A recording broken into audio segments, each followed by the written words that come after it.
Students, welcome to scholar जिला। मैं Tausif sir. आज से हम शुरू कर रहे हैं how to write board paper की सीरीज। पहले मैं शुरू करूंगा इकोनॉमिक्स। पहले इकोनॉमिक्स पूरा फिनिश करूंगा, 2 या 3 वीडियो बनाऊंगा जिसमें आप लोग को डिटेल तरीके से बताऊंगा कि इकोनॉमिक्स का पेपर आप लोग किस तरह से लिख सकते हैं। फिर उसके बाद ओसी, फिर उसके बाद एसपी और फिर बीके वगैरह पे जाएंगे अगर टाइम मिला तो, क्योंकि बीके तो मोस्टली प्रैक्टिकल होता है तो इतना टेंशन नहीं होता है, लेकिन फिर भी उस पर वीडियो बनाने की कोशिश करूंगा। तो इकोनॉमिक्स स्टार्ट करते हैं। मेरे पास एक सैंपल मॉडल कुछ प्रैक्टिस पेपर है जो नवनीत ने इशू किया है, वो मेरे पास है।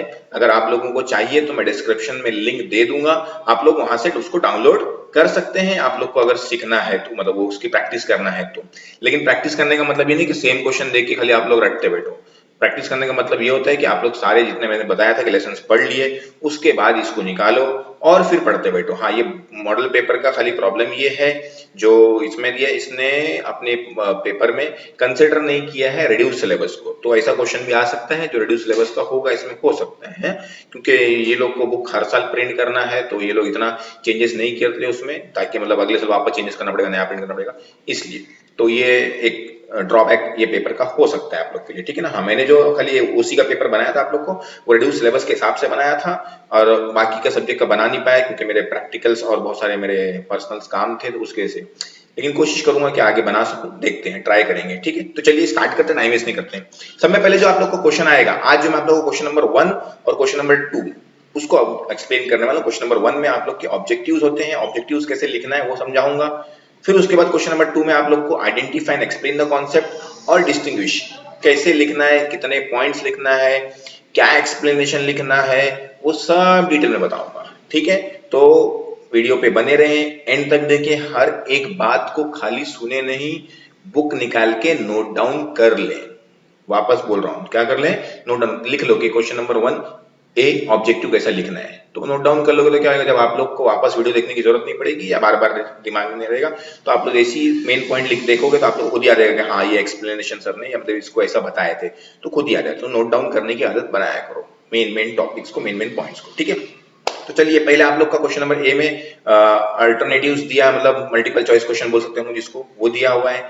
2 में जो है फाइंड ऑड वर्ड आउट है, और 3 में जो है आप लोग का मतलब सी में जो है कंप्लीट द कोरिलेशन, और फिर गिव एन इकोनॉमिक टर्म्स, ठीक है। तो ये 4 क्वेश्चन आप लोग के आए हैं। बहुत सारे अलग अलग टाइप के क्वेश्चंस हैं, ऑब्जेक्टिव्स में कुछ भी पूछ सकता है, वो मैंने आप लोग को पेपर पैटर्न की लिस्ट में दिया हुआ है, आप लोग ने अगर नहीं देखे होंगे तो वो भी डाउनलोड कर सकते हैं।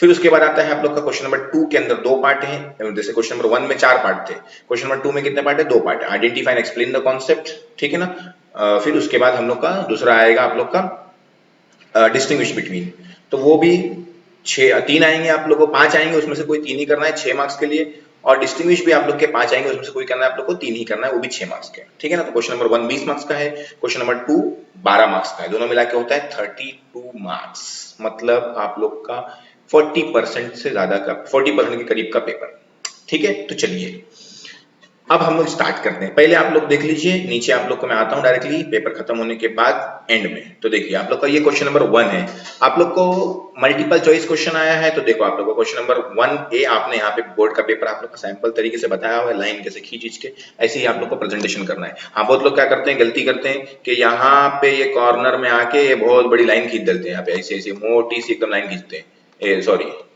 मोटी सी लाइन खींचते हैं, इतनी लंबी इतनी, तो ये सब नहीं करने का, एग्जामिनर को बेवकूफ बनाने की कोशिश नहीं करने का।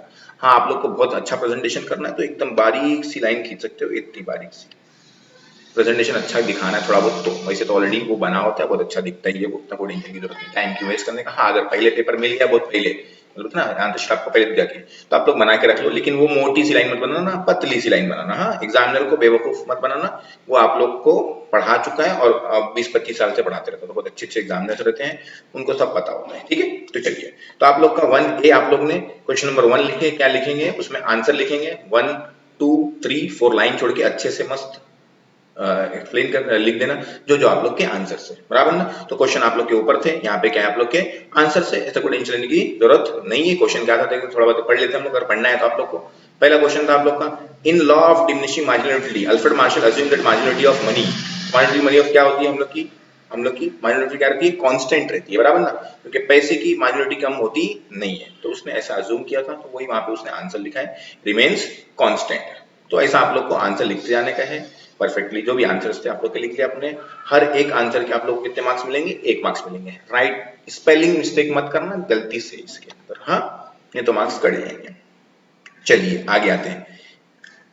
अब आते हैं हम लोग आगे क्वेश्चन नंबर 1B। 1B जो था आप लोग का ऑड वर्ड था, बराबर ना। तो ऑड वर्ड निकालना है तो कैसे लिखेंगे, तो सर 1 2 3 4 5 लिखे आपने, यहाँ पे लाइन नहीं छोड़ा है, लाइन छोड़ना है तो आप लोग छोड़ सकते हैं, तो कोई बड़ी बात नहीं है। ऑड वन मतलब जो भी वर्ड उसमें से ऑड था, इसमें मिल्क है, इसमें परफ्यूम है, इसमें डीमैट अकाउंट है, तो वो अलग अलग है। आप लोग देखना है तो देख सकते हैं, मैं आप लोग को दिखा देता हूँ। आप लोग लिखेंगे क्वेश्चन, तो यहाँ पे देखिए क्या लिखा है, देखो find out harmful products, alcohol, poison, opium, milk. तो ये अल्कोहल, पॉइजन, ओपियम क्या है, सब हार्मफुल है। मिल्क हार्मफुल नहीं है, तो वो ऑड वर्ड है, बराबर ना। नेसेसरी प्रोडक्ट्स, नेसेसरी सबसे जरूरी कौन से हैं, तो सॉल्ट जरूरी है, मेडिसिन जरूरी है, मिल्क जरूरी है। परफ्यूम जरूरी नहीं है, तो परफ्यूम क्या हो जाएगा आप लोग का, odd word. Types of bank account, इसमें कौन कौन से बैंक अकाउंट है, सेविंग अकाउंट होता है, demat account, recurring account, current account. तो डीमैट अकाउंट आप लोग का बैंक अकाउंट नहीं है, बराबर ना, वो आप लोग को ट्रेडिंग के लिए यूज होता है, तो वो ऑड वन हो गया। तो ऐसे आप लोग को चीजें, आंसर आप लोग को लिखना है। कैसे लिखना है, यहाँ पे आप लोग देख सकते हैं। क्या करना है आप लोग को, खाली नंबर डालना है 1 2 3 4 5 ऑड वन, और मेन आंसर आप लोग को लिख देना है कि कौन सा ऑड है, बराबर ना।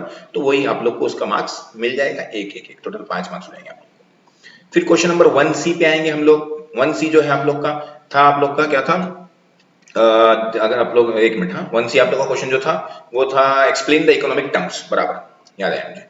तो यहाँ पे देखिए एक्सप्लेन द इकोनॉमिक टर्म्स था, कहाँ गया क्वेश्चन नंबर, ये रहा, कंप्लीट द कोरिलेशन था, इकोनॉमिक टर्म डी में है कोरिलेशन। तो transportation of goods, place utility, furniture from would, तो हम लोग ये कौन सी यूटिलिटी थी, फॉर्म यूटिलिटी, बराबर ना, फॉर्म चेंज करेंगे तो हम लोग। ऐसे आप लोग का था micro economics, individual income, macro economics, बराबर ना, पूरी कलेक्टिव पूरी कलेक्टिव इनकम।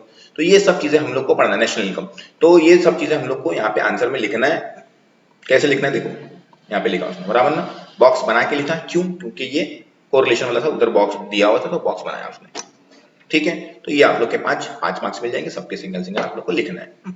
फिर आते हैं डी पे, यहाँ पे इकोनॉमिक टर्म्स था। तो इकोनॉमिक टर्म के अंदर उसने क्या किया है, पहले पूरा जो आप लोग का स्टेटमेंट लिखा है वो लिखा, फिर उसके बाद उसने उसका आंसर लिखा है, हाँ, तो इसके अंदर ध्यान देना, और फिर उसने अंडरलाइन भी किया है। जैसा प्रेजेंटेशन है वैसे ही दिखाने की कोशिश करना, ताकि आप लोग को अच्छे मार्क्स मिल सके, ठीक है। और भी किसी चीज पर आपको डाउट होगा कैसा करना है, तो आप लोग मुझे पूछ सकते हैं, कमेंट में भी पूछ सकते हैं, इंस्टाग्राम पे भी पूछ सकते हैं। तो ये हो गया आप लोग का इकोनॉमिक टर्म, आप लोगों ने पूरा स्टेटमेंट लिखे और फिर उसके आगे आंसर लिख दिए, ठीक है। तो चलिए आगे बढ़ते हैं। अब आते हैं क्वेश्चन नंबर 2A पे।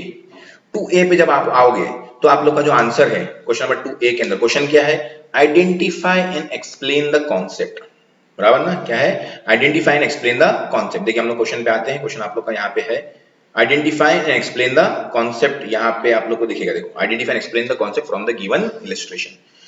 Due to rise in prices of mango, Sheetal demand only 3 dozen of mango instead of 5 dozen. Price बढ़ने की वजह से शीतल ने मैंगो 5 डजन के बदले कितना लिया, सिर्फ 3 डजन लिया, बराबर ना। तो उसने क्या बताया उसके बारे में जरा देखिए। ये जो है आप लोग का कॉन्ट्रैक्शन इन डिमांड है, बराबर ना, एक्सपांशन एंड कॉन्ट्रैक्शन हमने पहले डिमांड की। तो ये क्या है, कॉन्ट्रैक्शन इन डिमांड, प्राइस बढ़ने की वजह से डिमांड क्या हो गई उसकी, कम हो गई।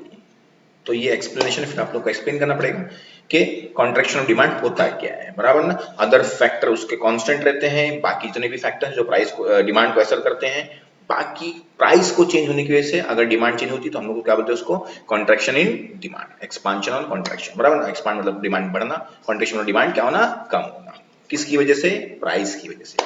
तो ये आप लोग का पहले आप लोग ने क्या करे, लिख लिए क्वेश्चन नंबर 1 का आंसर है।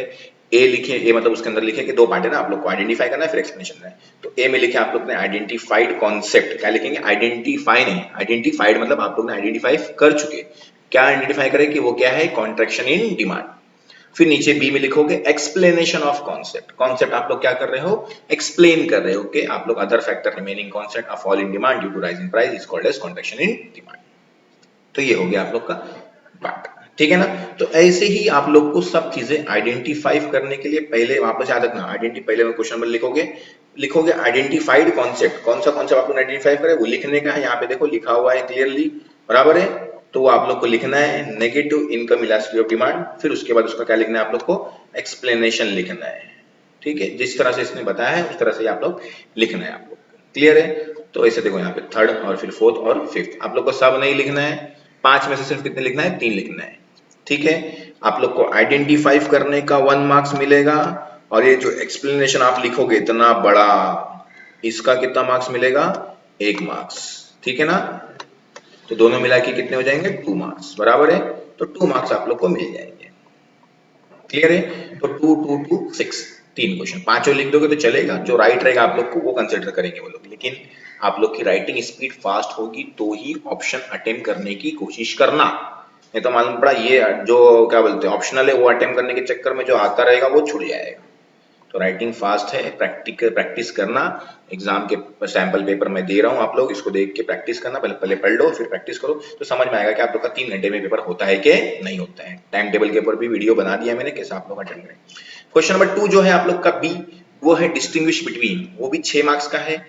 5 आएंगे, आप लोग को कितने लिखना है उसमें से 3 लिखना है, बराबर ना। अब डिस्टिंग्विश बिटवीन में जो भी आप लोग को आया, जैसे पहले आया यूटिलिटी एंड यूजफुलनेस, बराबर ना, तो आप लोग पहले उसकी क्या लिखोगे, डेफिनेशन लिखोगे, मीनिंग पहले पॉइंट में, ठीक है ना, और दूसरे पॉइंट में उसका जो भी आप लोग को अलग पॉइंट याद है वो लिख सकते हो।